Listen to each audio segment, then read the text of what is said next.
Hello there, my frisky ponies. Welcome to another educational video about the 16 personalities. Hope you all are doing great today. Spring has sprung. You can sort of see the tree outside of my window.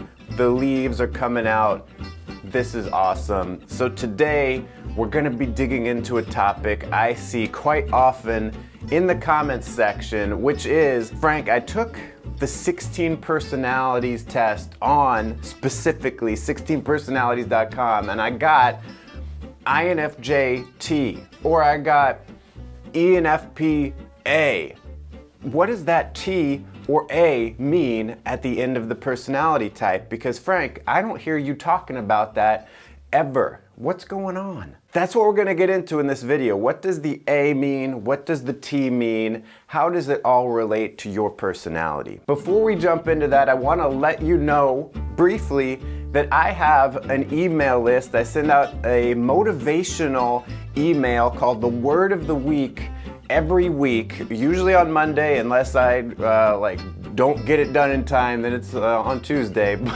But I send you a word that you can meditate on that will hopefully inspire you and motivate you throughout your week. No spam. If you're interested in joining the Word of the Week email list, the link is down below. Hope to see you there. Okay, A versus T. What does it mean, Frank? Stop dragging your feet. Get to the point. First up, it is important to note that this A versus T, which stands for assertive or turbulent, is only found on the 16personalities.com test. You will not find anyone else using it. This is worth knowing because if you go into, for instance, the YouTube comments of a Frank James video, or maybe you go to a forum for MBTI and for the 16 personalities and you start saying, hey, I'm a infj-a, people are going to be like, oh, this is a newbie. Because the A or T is not really Myers-Briggs. It is only specific to that site. So then you might ask, well, then why did 16personalities.com use that extra letter if no one else uses it? If it's making me look like a newbie when I talk about it,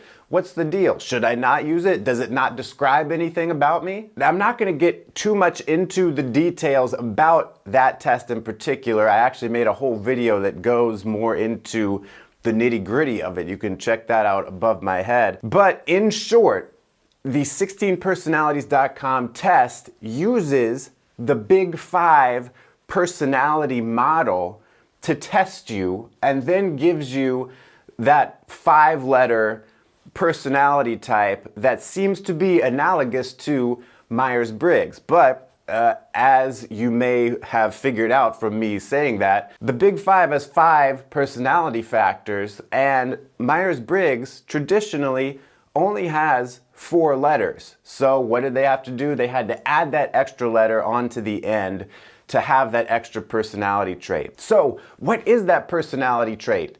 That is neuroticism. Neuroticism is not part of Myers-Briggs or Carl Jung's psychological types, which is what Myers-Briggs is based off of. But neuroticism is a valid personality metric. So we're in this kind of weird in-between area where 16personalities.com is not using the traditional mainstream accepted version of Myers-Briggs, but this A versus T at the end is a valid personality metric. It is actually describing something about you. So when you are an A type, when you are assertive, it means you are low in neuroticism. So you may be able to guess. When you are turbulent, it means you are high in neuroticism. One quick caveat here, why did they choose turbulent and have a T? Because T is already taken by thinking, and Myers-Briggs already uses N for intuition because, you know, intuition starts with an I. So clearly they were trying not to reuse letters, and then 16 personalities was like, whatever, we'll reuse the T, we don't care. Anyway, back to the topic at hand, Frank. And I will get back to the topic at hand, but first, let's support this channel and see if YouTube would like to show a brief commercial. Thanks for sitting through that. And if you're enjoying this video, make sure you hit the thumbs up button, which looks like this. So let's talk about neuroticism and what that is. In brief, neuroticism is, wait for it, brace yourself, the sensitivity to negative emotion. So if you are low in neuroticism or assertive, you're not going to be very reactive to negative emotions. But if you are turbulent, high in neuroticism, yes, you are going to be sensitive to negative emotion. So of course, by negative emotion, I feel like that should be obvious, but we're talking about stress, anxiety, we're even talking about depression and stuff like that. So the people who are high in neuroticism, which I myself am a bit high in neuroticism, will look into more or less normal situations and be like, oh no, I sense that there's something wrong about this. I feel some anxiety about this. Maybe there's some danger there. Perhaps evolutionarily, that is what neuroticism, when it's higher, is helping us do. It's be like, oh no, there's a threat there. When you are high in neuroticism, you tend to see the threat everywhere. People high in neuroticism have anticipatory anxiety. If you have an upcoming event or something like that, even if you are not necessarily introverted, not necessarily related to that, you're just looking at this thing that's coming in the future that you have to do, and you're like, oh no, I'm really worried things are gonna go wrong. I can see how, there could be all these problems associated with that, and it's just stressing me out. And then when the event happens, you're like, whew, I feel relief.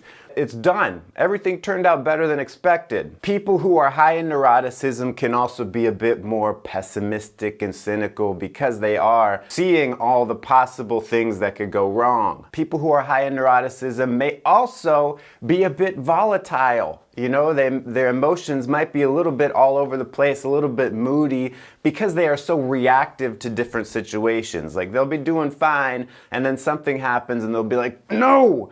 Oh, I'm stressed out by that, I'm anxious by that, I'm depressed by that. Now, I described in detail what the people who are high in neuroticism are like, the turbulent types.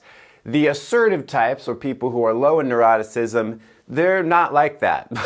They tend to be less emotionally reactive, they don't get easily upset by stuff, they're not volatile in their emotions, they don't perceive threats everywhere, they don't get so anxious about stuff that's happening in the future. But it's worth noting that just because you are low in neuroticism and you're not sensitive to the negative emotions does not mean that you are positive. It just means that you are at least neutral. You're not feeling the bad, but you're not necessarily feeling the good. That personality trait in the Big Five comes from extroversion. People who are high in extroversion are sensitive to positive emotion. They are more likely to be upbeat. Now, an important thing to notice about this assertive or turbulent thing is it's not really like all the other elements of Myers-Briggs, which are preferences. You have a preference for introversion or extroversion. You have a preference for intuition or sensing, but you don't really have a preference for high neuroticism or low neuroticism. It's just you're on a scale and you either are higher than normal, average, or lower than normal neuroticism. And that's another problem with the 16 personalities test, is that most people are like sort of in the middle, average neuroticism, but they're assigning you're either high or low. So it can be a little bit messy when it comes to that metric on 16 personalities. So there you go, assertive versus turbulent. Yes, it is describing a personality trait, and you can learn about yourself from it, but do not go into a Myers-Briggs forum online or, whatever, where people are really big into Myers-Briggs and start talking about assertive versus turbulent, because it will make you look a little silly. Thanks so much for watching. If you want to watch another video, click right here, or if you want to watch this whole educational playlist, click right here. Thanks again for watching. Get that email list down below, and until next time, stay cool and attractive.